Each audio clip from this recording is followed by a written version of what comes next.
Hey guys, I hope you all are doing good. तो आज का हमारा टॉपिक है Factories Act 1948। This is the fourth video and हमने ऑलरेडी इसमें डिस्कस कर लिए हैं कुछ टॉपिक। जैसे हमने फर्स्ट वीडियो में डिस्कस किया था about the introduction, about the importance, objective of the act, scope of the act. Second video में हमने बात की थी various important definition under the act. उसके बाद थर्ड वीडियो में हमने बात की थी ऑब्लिगेशन ऑफ एम्प्लॉयर के बारे में, जिसमें हम चैप्टर 1 एंड चैप्टर 2 कवर कर चुके हैं, जिसमें हम ऑलरेडी डिस्कस कर चुके about the licensing, approval and registration of the factory, also about the appointment of certifying surgeon, appointment of the various inspectors under the factory. और अब हम इसके आगे बढ़ते हैं। इफ़ इन केस अगर आपने वो वीडियोज़ नहीं देखी हैं तो अपनी इस वीडियो के डिस्क्रिप्शन बॉक्स में मैं उनका लिंक मेंशन कर रही हूँ, please go and watch. Okay, तो अब हम आगे बढ़ते हैं हमारे आज के टॉपिक के साथ, which is obligation of employer, chapter 3 to provide health measures. तो जैसे हम समझेंगे कि हमारे दो ऑब्लिगेशंस वो थे ऑक्यूपायर के, और ये तीसरा ऑब्लिगेशन है हेल्थ मेजर्स। तो क्या क्या हेल्थ मेजर्स आते हैं वो इस टॉपिक के अंदर हम पढ़ेंगे। ये हमारा बहुत इम्पॉर्टेंट टॉपिक है बिकॉज कैसा है कि जो फैक्ट्रीज एक्ट बना है वो बना ही इसी की पर्पज से कि welfare of the workers, safety measures, उनके लिए health measures. So this is very important as per the exam point of view. So let's see. The occupier of the factory is obliged to undertake following measures for good health and physical fitness of the worker. Occupier जो है factory का, उसके लिए ये obliged है, उसके लिए required है कि वो ये सारे मेजर्स ले। किसके लिए? वर्कर्स के लिए। वर्कर्स की क्या पर्पस के लिए? तो वर्कर्स की फिजिकल फिटनेस और उनकी वेलबींग के लिए। So the first section is section number 11, cleanliness in every factory. Under section 11, the occupier is required to keep the factory premises clean and free from waste and effluvia. इसके हिसाब से occupier के लिए ज़रूरी है कि वो फैक्ट्री के प्रेमाइसेस को क्लीन रखे और गंदगी से दूर रखें। पहला पॉइंट कहता है कि जो भी डर्ट इकट्ठा हो रहा है फैक्ट्री में, उसको इफेक्टिव मेथड के थ्रू आपको क्लीन करवाना है। वर्क रूम हो गए फैक्ट्री के, या फैक्ट्री की सीढ़ियाँ हो गई, या फैक्ट्री से आने जाने वाले रास्ते, पैसेजेस, ये सारी जगह पे जो भी वेस्ट इकट्ठा होता है, जो भी डर्ट इकट्ठा होता है, ये सारा डिस्पोज होना चाहिए डेली बेसिस पे किसी एफिशिएंट मैनर में और किसी इफेक्टिव मेथड के through.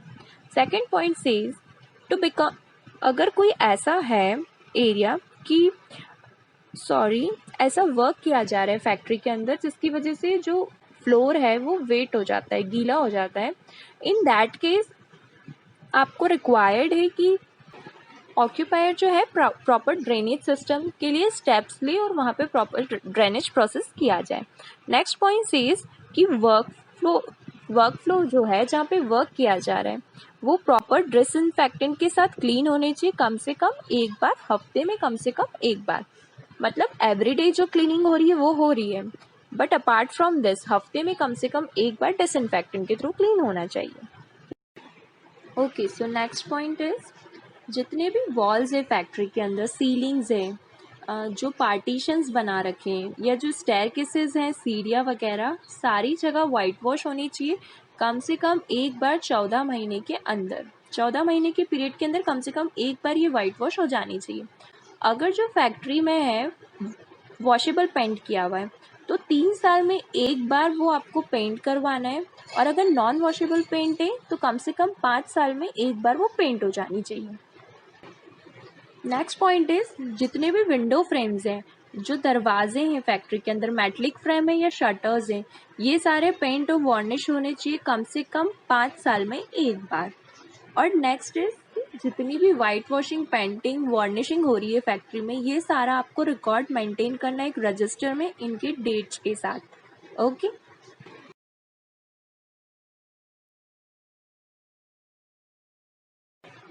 so next section says about disposal of effluents and waste. Section 12. Under section 12, following things should be considered.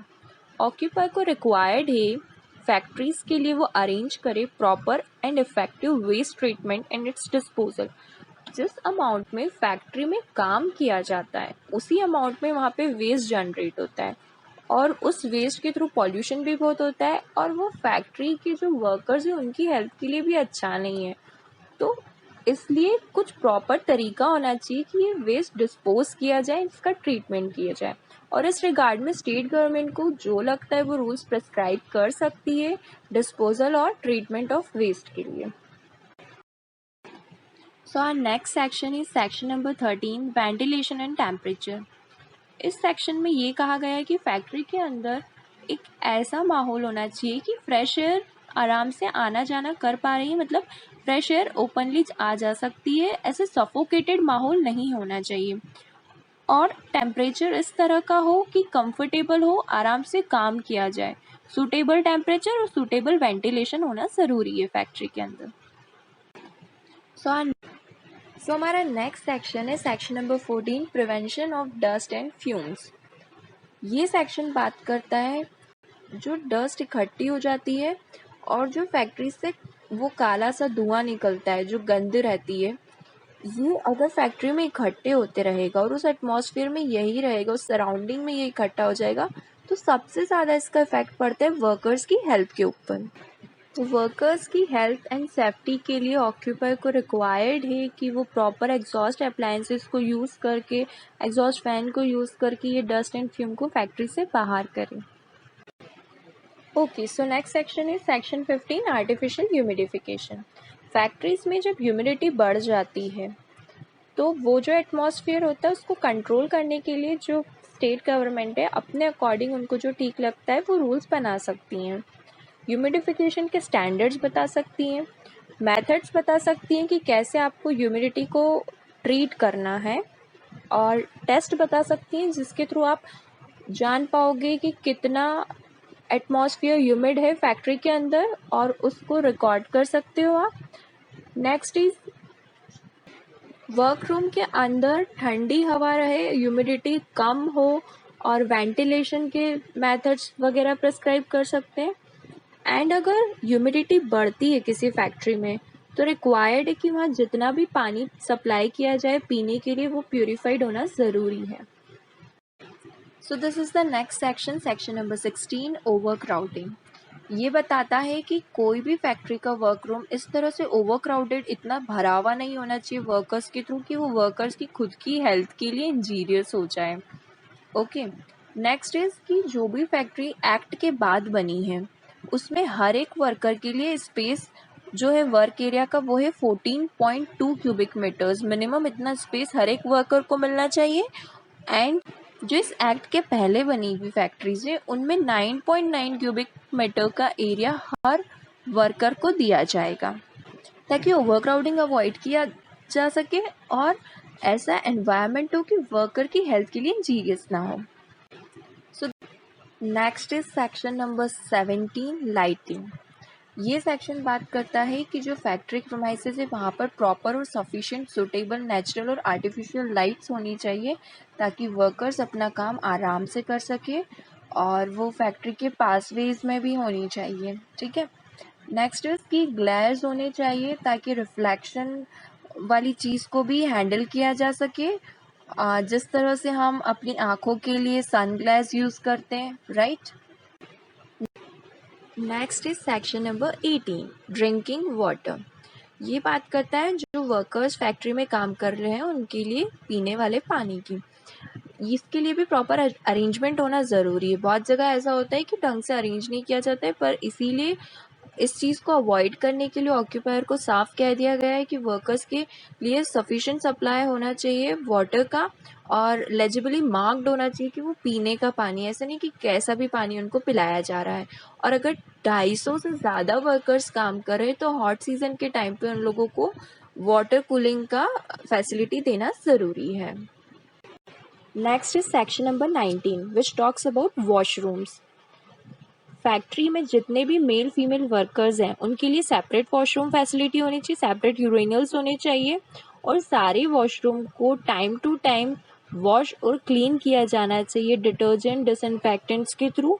Cleanliness पूरी मेंटेन करनी है और सेपरेट वॉशरूम्स रखने हैं सारे वर्कर्स के लिए। The next and last one, section number 20, स्पिटन्स। स्पिटन्स मतलब थूकदान।